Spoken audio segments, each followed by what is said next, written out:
Hey guys, this is Dan with Alpine, and on today's workshop, we're going to be talking about the Alpine HDP D90 status DSP amplifier.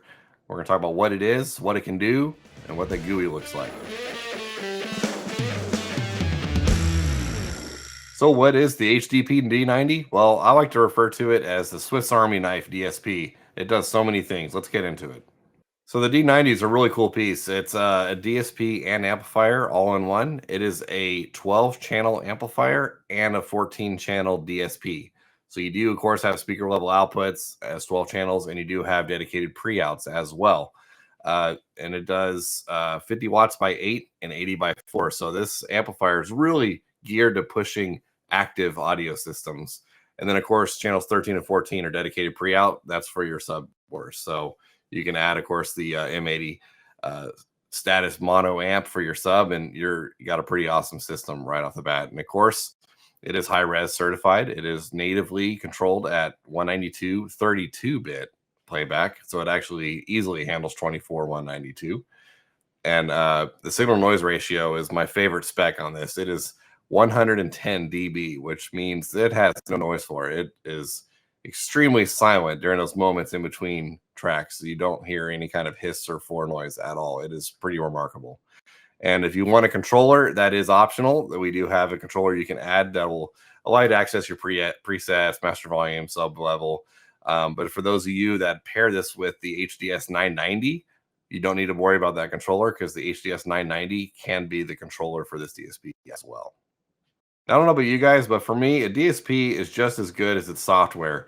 If its software is not great, then you're not gonna have a good time tuning. But let's take a look at our software. I think it's pretty remarkable.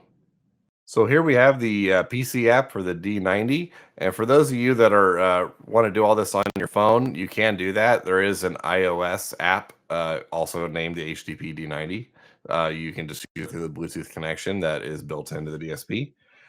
That app will have very similar functionality to this. It's just going to be a little more compressed down to a smaller screen. But right off the bat, I am not connected to one because I don't have one here, but I can still show you everything. So this will be the home screen whenever you're connected and you first launch it. And this is where you can select what source you're using as your main source. So like in this case, it's like if you're using a factory system and you're integrated to a high level input, aux will be like your pre-out from an aftermarket head unit and so on. And of course, you do have digital inputs as well.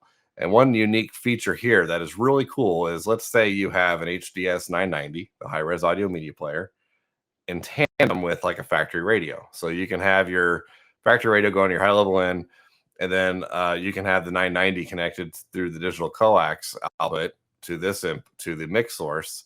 And whenever any kind of signal is read on this source, it'll automatically switch the DSP to this source.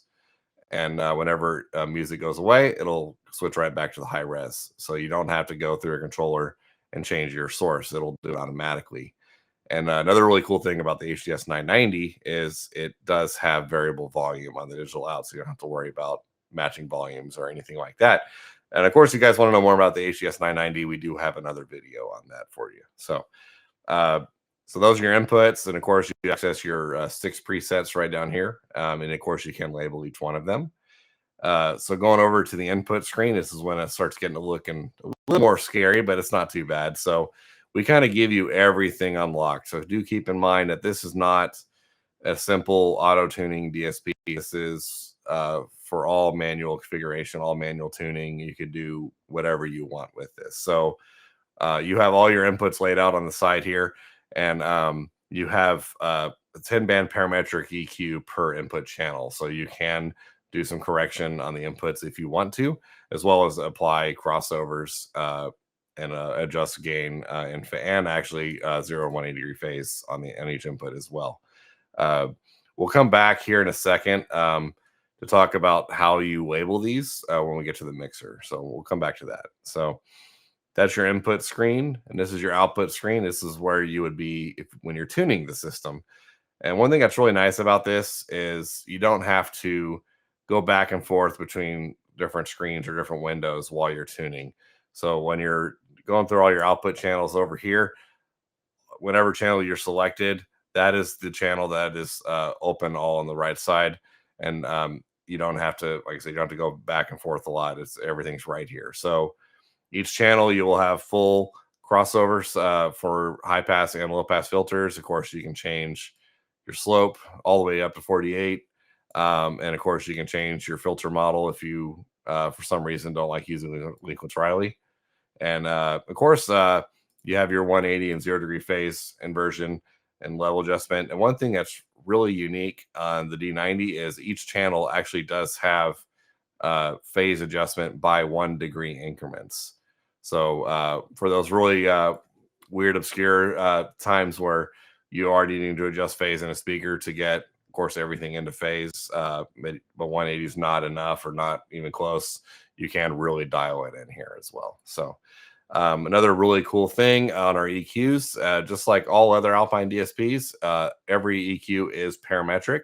So you can adjust that band wherever you want. I'm just clicking and dragging. Of course, you can punch in the values down here. And of course, you can adjust the Q value. I'm just using my arrow keys, but you can also drag these squares around and really dial it in. So you can even take all 31 bands and put it all just in this mid range if you want to. I wouldn't do that, but you can. You have the option. So, and then we're going to talk about the labels on these channels here, just like the inputs, in just a second when I get to the mixer. So, going over to the time correction screen, this is a really cool screen. So, this is where you can, of course, you'll have your layout of your system here, and you can adjust your delay by whatever you're comfortable with, millisecond or distance, centimeters or inches. So one thing that I do like whenever I'm adjusting and adjusting delay settings, I always find myself needing to mute a lot of speakers. And what's really nice is you can do that right here just by clicking the speaker that you want muted. And another thing that's really nice is, let's say we have these delays set for those two channels, but now we want to adjust them together. We can actually hit like delay 1.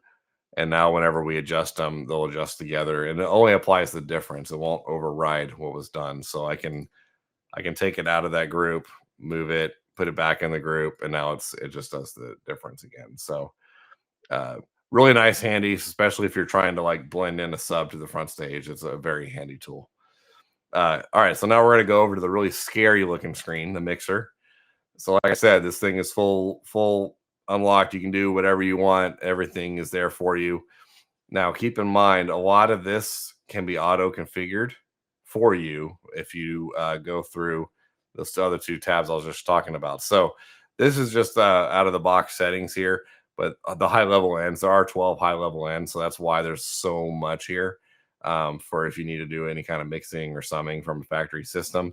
But the easiest way to set up the mixer is to identify and label what each channel is. So like if you have, for example, front and left tweeter and so on, as long as you put the labels of what it is here and it corresponds to what channel number you wired the system up to on the inputs, as well as the outputs, then that will automatically set your mixer up for you. But if you need to make any adjustments, you can of course go in here and adjust the sliders any way you want. So that's something that will make your life a lot easier, especially if you have a lot of channels. So, and last little cool tip here is there is a built-in RTA. So if you want to look at any output channel of this DSP, you can look at it here. So you just select what channel it is, and whatever you're playing through the DSP, this will be looking electrically at the output. So it's not using a microphone; it's looking at the output channel of the DSP. A little handy tip I use for this is if you're doing summing on from a factory system, you can actually look at that output to make sure you're getting the frequency range and everything that you need for that channel. It's an easy way of checking it. So without having to grab another external RTA and plug it in to the outputs and undo whatever you've done to install, you can just look at it right here. And you don't have to fire up any extra software or anything. So yeah, so that's this is the D90 in a nutshell. Of course, we can dive in very deep, but I will be talking all day. But yeah, I hope you guys find this really cool, as cool as I do. Well, there you have it. That is the Alpine HDP D90 status DSP amplifier. For more information on this, please go to our website at alpine-usa.com.